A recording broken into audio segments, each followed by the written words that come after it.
Hai, hello, salam sejahtera Malaysia. Selamat datang ke channel Fels Lifestyle. Terima kasih kerana terus setia dan terus bersama di dalam channel ini. Ada satu kejutan besar untuk Akmal Saleh dan kejutan besar untuk kepimpinan UMNO. Mungkin ada yang tertanya-tanya berkaitan dengan ulasan-ulasan sebelum ini. Adakah Akmal Saleh akan memberikan impak positif ataupun negatif di dalam kepimpinan kerajaan perpaduan, khususnya kerjasama di antara UMNO dan DAP. Menurut Nazri, Akmal kebudak-budakan, mentaliti rendah.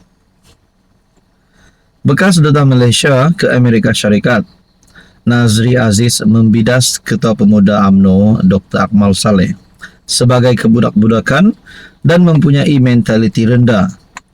Nazri berkata demikian bagi menjawab kritikan keras Akmal yang menyifatkannya sebagai penjilat selepas menyifatkan tiada siapa yang layak menjadi PM jika Anwar Ibrahim tiada.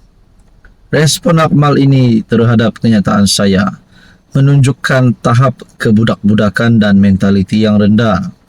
Respon tersebut tidak menjawab kenyataan saya dengan baik. Saya telah diberitahu bahawa dia tidak mewakili orang Melayu atau UMNO. Dia sepatutnya mempertikaikan apa yang saya katakan dengan fakta yang betul dan bukan mengatakan saya menjilat.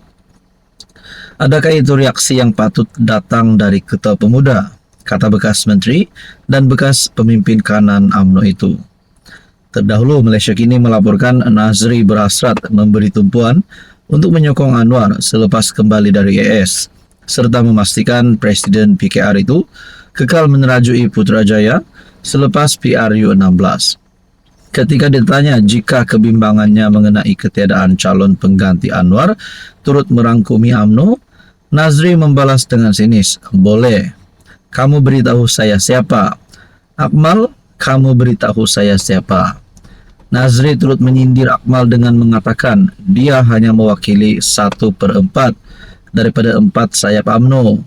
Justru pandangannya mengenai pelbagai isu tidak boleh dianggap sebagai suara majoriti. Dalam kenyataan membalas, Akmal berkata, pemuda UMNO bukan penjilat mencari makanan. Nazri bagaimanapun berkata, jika benar dia menjilat, UMNO yang akan mendapat faedah, termasuk Akmal sendiri sebagai exco Kerajaan Melaka. Adakah di sini Akmal Saleh dan mungkin ada pemimpin UMNO di luar sana yang tidak puas hati dengan kenyataan Nazri bahwa beliau ini berhasrat untuk melihat Anwar terus menerajui Putrajaya sehingga PRU 16 nanti? Adakah kepimpinan UMNO tidak mahu melihat Kerajaan Madani ini terus menang sehingga PRU 16 nanti? Itu menjadi pertanyaan dan persoalannya lah. Dan pada akhirnya, saudara-saudara, beberapa komen yang saya lihat di dalam channel ini berkata, Akmal sila berambus dari kerajaan. Ada berkata, betulkah Akmal keluar dari UMNO? Ada yang kata, eloklah keluar, semak. Nah, saudara-saudara, itu adalah beberapa komen yang saya terima di dalam channel ini. Apapun, kita nantikan saja apa yang akan berlaku. Hai, hello, salam sejahtera Malaysia. Selamat datang ke channel Fels Lifestyle. Terima kasih kerana terus setia dan bersama di dalam channel ini. Kejutan kepada seluruh rakyat Malaysia. Apabila kita mendengar satu lagi mantan Perdana Menteri, satu lagi nama bekas Perdana Menteri Malaysia, yaitu Ismail Sabri, yang sebelum ini telah dikejarkan ke hospital kerana tidak sedarkan diri.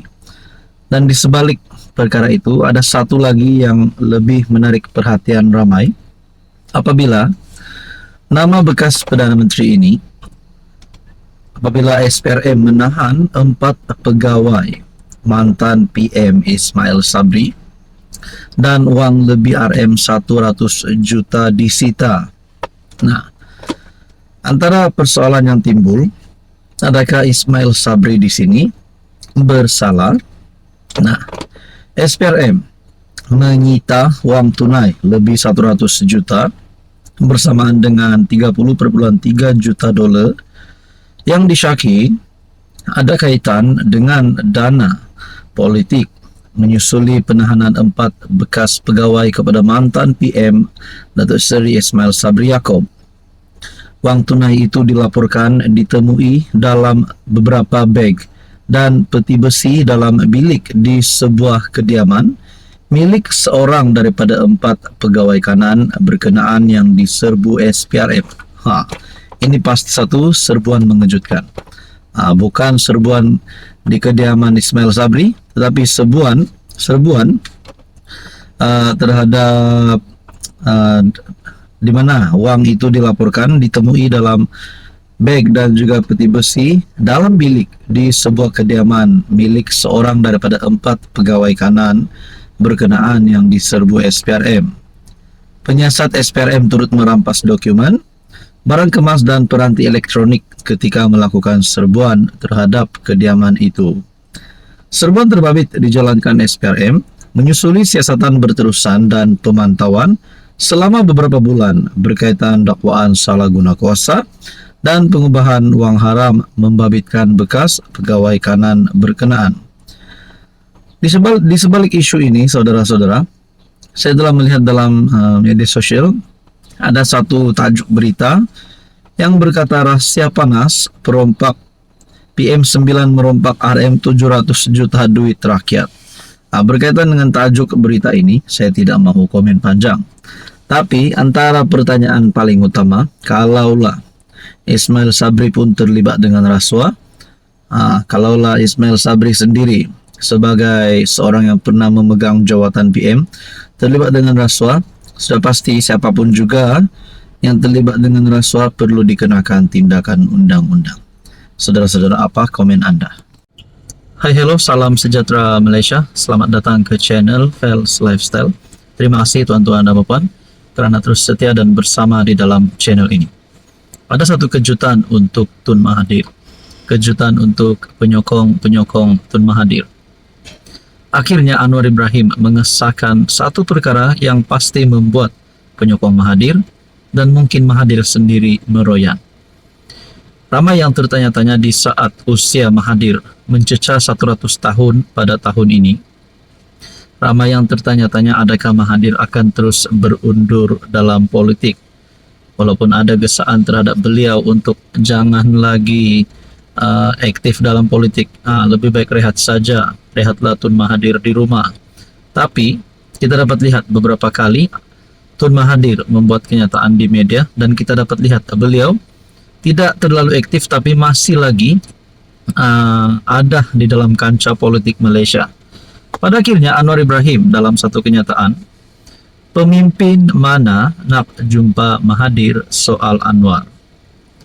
Perdana Menteri Anwar Ibrahim menyangkal dakwaan Dr. Mahathir Mohamad bahawa kerajaan menghalang beberapa pemimpin asing berjumpa dengan bekas Perdana Menteri itu.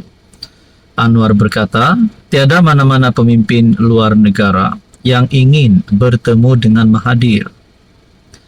Jangan dilayan sangat, sebab pertamanya pemimpin luar mana nak jumpa dia. Kalau nak jumpa pun, apa masalahnya? Kalau kawan dia dulu, nak kenal, nak jumpa, tak ada. Yang baru-baru ini, pemimpin Thailand, Jepun, Indonesia, Turki, tak ada yang minta nak jumpa. Kalau minta, tak akan saya nak kata jangan. Jumpalah, apa salahnya, kata Anwar, seperti dilapor bernama. Anwar berkata demikian dalam sidang media selepas mengakhiri lawatan rasmi ke Bahrain atas jemputan Putera Mahkota dan Perdana Menteri Bahrain Salman Hamad Al Khalifa. Baru-baru ini Mahathir mendakwa Anwar menghalang beberapa pemimpin negara asing daripada bertemu dengannya. Ada pemimpin negara asing dari 2-3 buah negara minta nak jumpa saya. Oh, Anwar kata tak boleh jumpa. Pemimpin itu kawan saya, kenal dengan saya. Mereka datang Malaysia nak jumpalah dengan saya. Namun Anwar cakap tak boleh. Jadi beliau yang potong semua hubungan dakwanya ketika ditemu bual dalam sebuah podcast. Jadi kalau Anwar dah kata pemimpin mana nak jumpa Mahathir. Anwar pun tiada masalah. Pemimpin mana dari luar negara nak jumpa Mahathir. Kenapa Mahathir pula kata Anwar yang melarang, memotong hubungan dan sebagainya. Jadi persoalan dan pertanyaan seterusnya, adakah Mahathir coba memfitnah tapi namun digagalkan oleh Anwar? Apa komen Anda?